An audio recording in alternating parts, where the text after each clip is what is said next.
Salam saudara-saudara yang dikasihi Tuhan, sebelum kita mendengarkan firman Tuhan pada hari ini, mari kita berdoa meminta pencerahan daripada Roh Kudus. Kita berdoa. Bapa kami yang di surga, terima kasih ya Tuhan. Hari ini Tuhan memberikan kesempatan bagi kami untuk beribadah, dan kami bersyukur di tengah ibadah ini Tuhan berkenan berfirman kepada kami. Biarlah firman-Mu itu menjadi bagian yang menyatu di dalam pikiran kami, di dalam hati kami, di dalam perenungan kami, terlebih lagi di dalam segenap tindakan-tindakan kami. Biarlah semuanya itu berada di dalam terang firman-Mu. Mari Tuhan, kiranya Engkau berkarya di dalam diri kami masing-masing. Dalam ibadah online ini, dimanapun kami berada, kami percaya Tuhan akan berbicara kepada kami, menyapa, memberikan sukacita dan bahagia kepada kami seiring pendengaran kami akan firman Tuhan. Ya Tuhan, besar kerinduan kami menjadi murid Kristus yang sejati, karakter kami diperbarui semakin hari menyenangkan hati Tuhan ketika kami mendengarkan firman Tuhan. Terima kasih ya Tuhan, berbicaralah kepada kami, siapapun kami yang menyaksikan. Kiranya Tuhan berbicara, memberikan penguatan kepada kami sekalian. Di dalam nama Tuhan Yesus Kristus, Sang Firman, kami berdoa menyerahkan pemberitaan firman Tuhan hari ini. Amin. Saudara-saudara yang dikasihi Tuhan, firman Tuhan hari ini saya berikan tema menyambut Tuhan dalam pertobatan. Menyambut Tuhan dalam pertobatan, firman Tuhan terambil dari Lukas pasal 3 ayat 7 sampai 15. Demikian firman Tuhan. Lalu ia berkata kepada orang banyak yang datang kepadanya untuk dibaptis, katanya, "Hai kamu keturunan ular beludak, siapakah yang mengatakan kepada kamu supaya melarikan diri dari murka yang akan datang? Jadi hasilkanlah buah-buah yang sesuai dengan pertobatan. Dan janganlah berpikir dalam hatimu, Abraham adalah bapa kami. Karena itu berkata kepadamu, Allah dapat menjadikan anak-anak bagi Abraham dari batu-batu ini. Kapak sudah tersedia pada akar pohon, dan setiap pohon yang tidak menghasilkan buah yang baik akan ditebang dan dibuang ke dalam api." Orang banyak bertanya kepadanya, "Jika demikian, apakah yang harus kami perbuat?" Jawabnya, "Barang siapa mempunyai 2 helai baju, hendaklah ia membaginya dengan yang tidak punya. Dan barang siapa mempunyai makanan, hendaklah ia berbuat juga demikian. Ada datang juga pemungut-pemungut cukai untuk dibaptis, dan mereka bertanya kepadanya, 'Guru, apakah yang harus kami perbuat?' Jawabnya, 'Jangan menagih lebih banyak daripada yang telah ditentukan bagimu.' Dan prajurit-prajurit bertanya juga kepadanya, 'Dan kami, apakah yang harus kami perbuat?' Jawab Yohanes kepada mereka, 'Jangan merampas dan jangan memeras, dan cukupkanlah dirimu dengan gajimu.' Tetapi karena orang banyak sedang menanti dan berharap, dan semuanya bertanya dalam hatinya tentang Yohanes, kalau ia adalah Mesias." Saudara-saudara, sampai sedemikian jauh pemberitaan firman Tuhan. Yang berbahagia adalah kita yang membaca, merenungkan, terlebih lagi melakukan firman Tuhan di dalam kehidupan sehari-hari dengan nyata. Haleluya. Saudara, menyambut Tuhan dalam pertobatan menjadi tema Advent kedua pada ibadah kita hari ini. Saudara, ada seorang bapak yang bercerita dengan penuh antusias. Dia berkata bahwa dia mengalami pertobatan manakala hidupnya itu hancur-hancuran dan tepat di momen menjelang Natal. Jadi dia mengatakan bahwa dirinya itu sedang serong, berbuat zina, dan berlaku serong di hadapan Tuhan dan mengingkari pernikahannya. Dan dia mengatakan suatu saat ketika anaknya yang masih PAUD itu meminta dia untuk bertobat. Anaknya berkata, "Papa, saya sudah bisa masak, saya sudah bisa bersih-bersih rumah. Hari ini sebentar lagi kita akan Natal. Oleh karena itu, Papa harus bertobat. Tinggalkanlah kebiasaan buruk Papa dan kembalilah ke rumah, kembalilah kepada Mama." Saudara, ungkapan anaknya itu menyentuh hatinya. Dan dia mulai merenungkan betapa jauh dia jatuh di dalam dosa perzinahan. Dan dia pun ingat momen-momen Natal yang indah, lalu dia memutuskan untuk bertobat. Dia meninggalkan hidupnya yang penuh perzinahan dan dia bisa menyambut Natal bersama dengan keluarganya. Dan dia sungguh bersuka cita. Saudara, inilah suatu sikap yang benar. Dalam Advent yang kedua ini, kita diundang untuk menyambut Tuhan, menyongsong, memperingati masa raya Natal dengan tanda bahwa kita itu harus bertobat. Pertobatan yang diikuti dengan buah-buah pertobatan secara nyata. Bisa dibuktikan, bisa dirasakan, bisa dilihat oleh orang lain. Dan bagaimanakah sikap yang benar bagi orang Kristen ketika menyambut Natal dengan pertobatan? Saudara, ada 3 hal yang perlu kita perhatikan. Ada tindakan introspeksi perenungan yang harus kita pahami dalam tema menyambut Tuhan dalam pertobatan. Yang pertama, saudara-saudara, tahu diri ketika di hadapan Allah. Tahu diri ketika di hadapan Allah. Yohanes Pembaptis tampil di situ mendahului kedatangan Tuhan. Dan dia tampil sebagai seorang pelayan. Dia berseru-seru dan mengumandangkan pertobatan. Yohanes Pembaptis mengkritik tajam konsep berpikir orang Yahudi yang merasa dirinya itu bisa lolos dari hukuman. Memang ini tidak dipisahkan dari doktrin atau dogma bagaimana status mereka itu adalah anak-anak Abraham. Mereka merasa mendapatkan keselamatan berdasarkan garis keturunan Abraham. Mereka adalah orang yang layak mendapatkan anugerah pengampunan terus-menerus dari Tuhan. Karena mereka adalah keturunan Abraham, Ishak dan Yakub. Yohanes lebih tajam lagi melihat kebobrokan dalam kehidupan rohani mereka. Kehidupan rohani mereka seakan-akan menjulang tinggi. Seakan-akan mereka begitu membanggakan. Tetapi Yohanes Pembaptis melihat kehidupan rohani orang Israel pada waktu itu keropos, mandul. Tidak ada buah-buah pertobatan. Saudara, mereka memang punya iman, betul. Tetapi iman itu tanpa disertai perbuatan. Mereka menyatakan diri sebagai orang yang bertobat, betul. Pertobatan itu diikuti dengan ritual-ritual yang sesuai dengan Taurat Musa, betul. Tetapi buah-buah pertobatan itu tidak ada. Nah, pertobatan seperti ini adalah pertobatan yang kosong. Di hadapan Tuhan, pertobatan ini ada palsu dan sia-sia. Nah, pertobatan yang palsu itu tidak dikenan Tuhan. Oleh karena itu mereka itu seakan-akan membanggakan dirinya karena sudah memenuhi syarat ritual tradisi sesuai dengan Taurat yang ada. Tetapi Tuhan sekali lagi mengatakan itu palsu.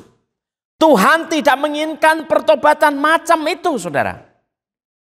Pertobatan yang palsu karena mereka tidak tahu diri di hadapan Allah. Mereka bahkan dikatakan di sini di dalam ayat 8 dikatakan, jadi hasilkanlah buah-buah yang sesuai dengan pertobatan. Dan janganlah berpikir dalam hatimu, Abraham adalah bapa kami, karena aku berkata kepadamu, Allah dapat menjadikan anak-anak bagi Abraham dari batu-batu ini. Nah, di sini Tuhan juga mengumumkan sebuah penghukuman. Dan orang Israel ini juga mengabaikan penghukuman itu. Ini fatal, saudara. Di ayat 9 dikatakan kapak sudah tersedia pada akar pohon. Dan setiap pohon yang tidak menghasilkan buah yang baik akan ditebang dan dibuang ke dalam api. Mendengar perkataan Yohanes Pembaptis ini, saudara-saudara, orang Yahudi itu sudah nancep. Yang dimaksud dengan pohon ini pohon anggur, dan pohon anggur itu adalah orang Israel. Tetapi penekanan Yohanes Pembaptis di sini adalah orang itu harus bertobat, tidak hanya berhenti bertobat tetapi menghasilkan buah-buah pertobatan. Biarpun mereka itu keturunan Abraham, Ishak dan Yakub, biarpun mereka adalah umat pilihan Allah, biarpun mereka adalah umat yang menjadi biji mata Tuhan, umat menjadi kesayangan Tuhan, tetapi kalau hidupnya tanpa pertobatan, tanpa ada buah-buah pertobatan yang nyata, maka itu sama saja tidak lebih dari bangsa lain yang layak untuk dihukum. Tetapi orang Israel ini tampaknya mengabaikan hukuman Allah ini. Oleh karena itu Yohanes Pembaptis mengingatkan lagi bahwa mereka itu harus bertobat dan menghasilkan buah-buah pertobatan. Saudara-saudara yang dikasihi Tuhan, mari kita menjadi pribadi yang tahu diri. Tahu memposisikan diri di hadapan Allah. Tidak sombong, tinggi hati, sok-sokan seperti orang Israel di hadapan Allah. Marilah kita itu merendahkan diri dan mengakui segala dosa dan kelemahan kita. Lalu kita itu mengakui kerapuhan kita. Bahwa kita ini benar-benar rapuh, ringkih. Dan kita minta pertolongan Tuhan untuk kita itu hidup di dalam pertobatan. Setiap tindakan pertobatan itu jelas membutuhkan pertolongan Tuhan. Bukan kekuatan diri kita sendiri. Dengan pertobatan itu kita lepas dari berkanjang dalam dosa. Dan terus-menerus berproses sampai kita itu menghasilkan buah-buah pertobatan. Kita harus tahu diri di hadapan Allah. Siapakah diri kita? Diri kita adalah orang yang rapuh, penuh dengan dosa. Dan kita membutuhkan pertolongan Tuhan. Supaya kita itu hidup di dalam pertobatan. Itulah yang pertama, saudara-saudara. Yang kedua, tahu situasi ketika bersama orang lain. Tahu situasi ketika bersama orang lain. Saudara, ayat 10 beralih dialog antara Yohanes kepada pihak lain. Di sini katakan orang banyak bertanya kepadanya, jika demikian, apakah yang harus kami perbuat? Jawabnya, barang siapa mempunyai 2 helai baju, hendaklah ia membaginya. Kemudian barang siapa mempunyai makanan, hendaklah ia berbuat juga demikian. Maksudnya juga membagi kepada orang lain. Saudara, pertobatan kita itu memperbaiki relasi kita dengan Tuhan. Selain itu, saudara, pertobatan itu juga memperbaiki relasi kita dengan sesama. Ketika kita itu melakukan buah-buah pertobatan, maka kita itu sebenarnya hidup kita itu berdampak positif bagi sesama. Buah pertobatan tidak ditemukan Yohanes Pembaptis dalam kehidupan orang Israel pada waktu itu. Oleh karena itu dia memberikan perintah yang jelas, yaitu apa? Orang secara sederhana bisa dipahami memiliki buah pertobatan apabila di sini sesuai dengan disebutkan Yohanes Pembaptis. Orang itu hidup berkemurahan. Nah saudara, orang Kristen ya harus memiliki sikap murah hati. Orang Kristen itu juga harus mempunyai sikap kerelaan yang tinggi untuk berbagi. Walaupun dalam hal-hal yang mendasar. Berbagi motivasi, berbagi makan minum, berbagi dukungan, berbagi senyuman. Saudara-saudara, ini memang sederhana. Tetapi bicara kemurahan itu tidak sesederhana ini. Tindakan kemurahan itu ada tindakan yang besar dan kompleks. Kemurahan bukanlah tindakan yang sederhana walaupun bisa dilakukan dengan cara-cara yang sederhana. Kemurahan membutuhkan ketekunan. Kemurahan membutuhkan keteguhan hati. Sampai menjadi cara hidup. Kalau itu terus-menerus terpola, maka itu akan menjadi pola hidup, menjadi cara hidup. Lalu orang itu menjadi gaya hidup. Dan gaya hidup berkemurahan itulah yang selalu membuat Tuhan itu disenangkan. Tuhan yang ada di surga itu tersenyum manakala orang-orang Kristen itu ketika menyambut masa raya Natal itu hidupnya penuh dengan kemurahan. Saudara, orang yang berkemurahan itu tidak mengenal musim. Musim kehidupan apapun orang ini akan hidup di dalam kemurahan. Ada memang saudara-saudara orang yang hidup dalam kemurahan. Hidup berkemurahan itu dalam tanda kutip itu musiman. Misalnya ini ya, mau Natal berbagi, hidup berkemurahan. Itu berarti situasional. Musim hari raya Natal atau hari raya yang lain berkemurahan. Mungkin orang itu berkemurahan memberi karena rasa malu lah, kalau nggak memberi sungkan. Atau merasa tidak enak, sungkan. Bahkan orang berbuat baik pun bisa berdasarkan desakan. Bahkan yang kita sering temui hari-hari ini, saudara-saudara. Orang hidup berkemurahan, berbuat baik, memberi, bersedekah itu kadang-kadang hanya untuk membuat konten. Membuat konten di sosial media supaya mendongkrak viewer, subscriber, endorse, donasi. Saudara-saudara, berkemurahan tidak bicara seperti itu. Hal itu ya baik-baik saja. Tetapi kemurahan itu melampaui hal-hal seperti itu. Dia membutuhkan ketekunan. Dia membutuhkan keteguhan hati. Dia membutuhkan konsistensi. Dan kemurahan itu membutuhkan relasi yang dekat kepada Tuhan. Tanpa relasi yang dekat kepada Tuhan, kemurahan itu tampaknya mustahil. Saudara-saudara, sebagaimana Allah sudah berkemurahan, maka orang Kristen pun juga harus hidup berkemurahan. Kemurahan apa yang kita berikan kepada orang lain hari-hari ini, khususnya menjelang masa raya Natal ini? Apa, kemurahan apa yang kita lakukan? Pada masa pandemi, apakah kita masih tidak mau berbagi? Saudara, dunia membutuhkan pribadi seperti saudara dan saya hari ini yang mendengarkan firman Tuhan di mana saja hari ini. Saya mau mengatakan bahwa dunia membutuhkan pribadi-pribadi yang berkemurahan seperti saudara sekalian. Biarlah ini menjadi sebuah panggilan yang terus direnungkan supaya kita itu hidupnya benar-benar berkemurahan. Sehingga kita itu benar-benar saudara menjadi orang-orang yang tahu situasi ketika itu bersama orang lain. Tahu orang itu butuh pertolongan. Tahu kita itu membutuhkan pertolongan. Tahu banyak orang yang harus dibantu. Tahu kita punya sesuatu yang harus diberikan untuk membantu. Disinilah saudara-saudara kita dipanggil untuk berbagi, berkemurahan, memberi yang terbaik bagi sesama demi kemuliaan Tuhan. Itulah yang kedua saudara-saudara. Tahu situasi ketika bersama orang lain. Yang ketiga, tahu tanggung jawab waktu bekerja. Tahu tanggung jawab waktu bekerja. Saudara-saudara, apa maksudnya di sini?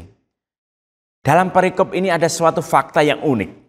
Jadi ketika Yohanes Pembaptis melayani, dia berseru mengumandangkan orang-orang Israel tentang kelahiran Mesias dan undangan tentang pertobatan. Tetapi di situ ada orang-orang yang profesinya bermacam-macam. Salah satunya yang disebut di sini adalah pemungut cukai dan prajurit. Pemungut cukai itu tidak disukai di tengah-tengah orang Israel pada waktu itu. Pemungut cukai itu reputasinya itu buruk. Kalau saudara itu punya tetangga pemungut cukai pada waktu itu, saudara-saudara, ya jelas dia akan dikucilkan, orang-orang tidak sudi bicara bergaul akrab dengan pemungut cukai itu. Karena pemungut cukai itu antek-antek penjajah untuk merampas harta milik keuangan orang-orang Israel. Jadi pemungut cukai itu di mata orang Israel itu ada jahat. Dia itu berdosa, berhak untuk dibuang dari komunitas Israel. Di satu sisi juga ada satu profesi di sini, yaitu seorang prajurit. Kemungkinan prajurit ini mengamankan situasi yang krodit pada waktu itu. menjamin ketertiban, keteraturan pada waktu itu. Maka prajurit itu berjaga. Tetapi di dalam tugasnya dia mendengar apa yang dilayankan oleh Yohanes Pembaptis itu. Dan di situ dia turut di dalam sebuah dialog. Saudara-saudara, setelah bertobat dan berbagi, firman Tuhan juga mengajarkan bagaimana sikap kita itu yang benar saat menjalankan profesi kita demi kebaikan bersama secara luas. Profesi itu adalah bagaimana orang itu berkarya yang terbaik demi keluarga, demi masyarakat, dan menjalankan posisinya di dalam masyarakat itu dengan bertanggung jawab. Makanya orang itu hidupnya itu bertanggung jawab atau tidak. Salah satu cirinya adalah orang itu bekerja. Kalau orang itu nganggur, orang itu berarti tidak bertanggung jawab. Baik bagi keluarga, baik di tengah keluarga, baik bagi negara dan masyarakat. Orang yang tidak bekerja itu tidak bertanggung jawab. Nah, perikop ini menyinggung pentingnya orang itu bertanggung jawab. Tahu tanggung jawab waktu bekerja, waktu berkarya, waktu menjalankan profesinya. Di sini diberi contoh pemungut cukai dan pegawai pajak dan juga prajurit, saudara-saudara. Pemungut cukai diberikan sebuah nasihat bahwa mereka itu harus bekerja dengan bertanggung jawab. Bagaimana caranya? Mereka bekerja sesuai dengan aturan. Tidak boleh melenceng dari aturan. Maksudnya sesuai aturan itu bagaimana? Orang itu menagih pajak sesuai aturan yang sudah ditetapkan. Tetapi kalau sudah menarik lebih dari aturan yang sudah ditetapkan, itulah namanya memeras. Itu sama dengan mencuri, sama dengan korupsi, dan membuat orang itu sengsara. Bahkan orang itu bisa melakukan kejahatan demi kejahatan karena merasa dirinya itu diperas. Jelas kalau begini caranya pemungut cukai itu tidak bertanggung jawab alias tidak tahu tanggung jawabnya sebagai seorang yang bekerja. Menyalahi aturan. Dari sini juga dikatakan prajurit, saudara. Seorang prajurit, dia harus bekerja dengan semangat, mencukupkan diri dan mengendalikan diri. Prajurit itu ditempa sedemikian rupa sehingga orang itu bisa mengolah tubuhnya untuk melakukan apa saja. Orang mau melakukan sesuai dengan perintah negara, melakukan sesuai hawa nafsunya, mau merawat atau merusak, mau mencuri, merampas atau meminta, bisa dilakukan oleh seorang prajurit. Oleh karena itu, saudara-saudara, ternyata kalau kita lihat dialog ini melihat bahwa gaji prajurit pada waktu itu tuh kecil. Oleh karena itu, saudara-saudara, Yohanes Pembaptis itu menasihatkan, udah cukupkanlah dirimu dengan gajimu. Butuh pengendalian diri. Padahal kalau orang nggak cukup gajinya, prajurit itu bisa kok memeras. Prajurit itu bisa merampas. Prajurit itu bisa memaksa seseorang untuk memenuhi kebutuhannya. Mau mencuri bisa. Dia punya kekuasaan, punya daya, punya kapasitas untuk melakukan apa yang jahat di mata Tuhan. Tetapi Yohanes Pembaptis mengatakan, cukupkanlah dirimu dengan gajimu, jangan merampas, jangan memeras. Jelas, saudara-saudara. Nah, inilah yang dikatakan sebagai prajurit yang bertanggung jawab. Mereka tidak boleh mencari uang tambahan dengan cara-cara yang tidak baik, dengan cara memeras dan merampas. Mereka harus melakukan tindakan-tindakan yang merupakan karya yang benar. Walaupun prajurit Romawi mampu berbuat segala sesuatu untuk memperkaya diri, tetapi Yohanes Pembaptis menasihatkan mereka untuk bertanggung jawab terhadap gaji yang diterima. Ya, inilah konsep mencukupkan diri dengan apa yang diterima. Ini penting, saudara-saudara. Saudara, melalui tanggung jawab ini yang ada di ayat 12-14 ini, marilah kita itu menjalankan profesi atau pekerjaan kita dengan bertanggung jawab. Bekerjalah dengan semangat melayani Tuhan. Bekerjalah untuk mencukupi dan demi kebahagiaan, kebaikan keluarga, demi kebaikan bersama. Janganlah menyiksa diri atau memperkaya diri melalui pekerjaan. Lakukanlah profesimu dengan bertanggung jawab. Dan disitulah kita bisa menghayati bahwa kita memiliki bentuk pertobatan yang sesungguhnya di dalam dunia kerja, yaitu tahu tanggung jawab waktu bekerja. Marilah kita sudah mensyukuri setiap profesi yang kita miliki, setiap pekerjaan yang kita miliki, setiap talenta yang kita miliki, dan kita gunakan itu semua untuk melayani Tuhan. Khususnya pelayanan-pelayanan gerejawi di musim-musim Hari Raya Natal pada saat ini. Saudara-saudara, sebagai penutup, saya kalau pulang ke Jawa itu sering melihat dan sering-sering membaca, ya, di belakang truk, ya, belakang penutup bak truk itu biasanya ada tulisan-tulisan. Tulisannya itu kadang-kadang lucu-lucu, ada pengajaran dan ya macam-macam lah. Tetapi saya ingat, saudara, satu tulisan di bak truk itu mengatakan begini, tobat separuh, ya, tobat separuh. Jadi bertobatnya itu cuma setengah, ya. Tobat separuh, kadang kumat, kadang tobat, begitu ya. Ya inilah ada wujud, ada orang-orang yang kadang-kadang tidak bisa bertobat secara total. Bisanya hanya tobat separuh saja. Padahal itu ada pertobatan yang palsu dan bukan merupakan pertobatan itu sendiri. Nah, saudara-saudara, seperti Bapak yang saya ceritakan di awal tadi. Memang orang itu mengalami pertobatan dari dosa perzinahan. Tetapi sayang, sungguh sayang, saudara-saudara, ya. Dia memang berhenti berselingkuh. Tetapi dia masih suka mabuk-mabukan.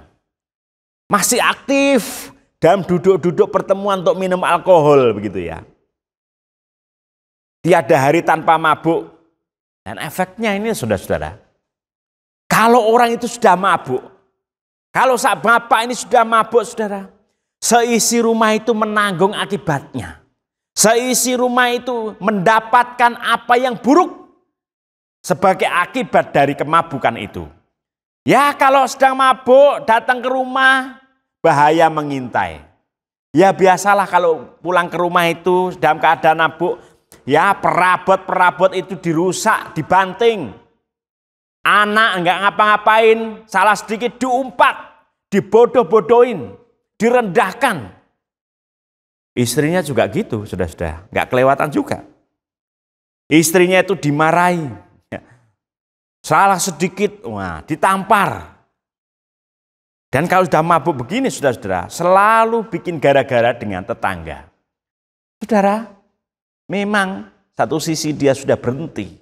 Dia mengatakan diri bertobat. Nah inilah namanya tobat separuh. Tobat cuma setengah. Kadang tobat, kadang kumat, begitu ya. Dan ini tidak diingin Tuhan. Jadi kalau orang ngomong aku sudah bertobat Pak, walaupun separuh itu jebakan Batman itu. Jebakan iblis yang membuat orang-orang Kristen itu merasa dirinya itu bangga. Oh aku sudah bertobat. Oh tidak seperti itu saudara. Tetapi Tuhan menginginkan sebuah pertobatan yang sejati. Baiklah kita saudara-saudara sebagai orang-orang yang sudah percaya kepada Tuhan. Seperti yang saya katakan tadi, kita di hadapan Tuhan tahu memposisikan diri. Mengenal Tuhan, tahu diri bahwa kita itu adalah orang-orang yang ringkih. Kita adalah orang-orang yang rentan. Kita adalah orang-orang yang rapuh. Di mana di dalam melangkah melakukan tindakan pertobatan, kita betul-betul membutuhkan pertolongan Tuhan. Supaya kita itu kuat dan konsisten dalam pertobatan. Bahkan kita itu bisa memberikan buah-buah pertobatan itu. Saudara-saudara, Tuhan Yesus menginginkan kita mengalami pertobatan yang sejati, bukan tobat separuh. Mengapa saudara? Supaya sambutan yang kita tujukan kepada Tuhan dalam menyambut kedatangannya di masa Advent khususnya saudara-saudara, kita itu benar-benar diterima Tuhan.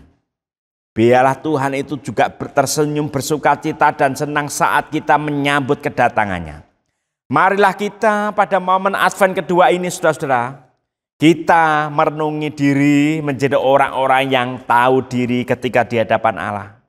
Tahu situasi ketika bersama orang lain, dan kita itu tahu tanggung jawab waktu bekerja agar kita menghasilkan buah-buah pertobatan yang asli dan sejati. Biarlah Roh Kudus menguatkan kita supaya kita mampu melakukan firman Tuhan hari ini dan kita menghasilkan pertobatan yang asli dan sejati. Tuhan Yesus memberkati. Amin.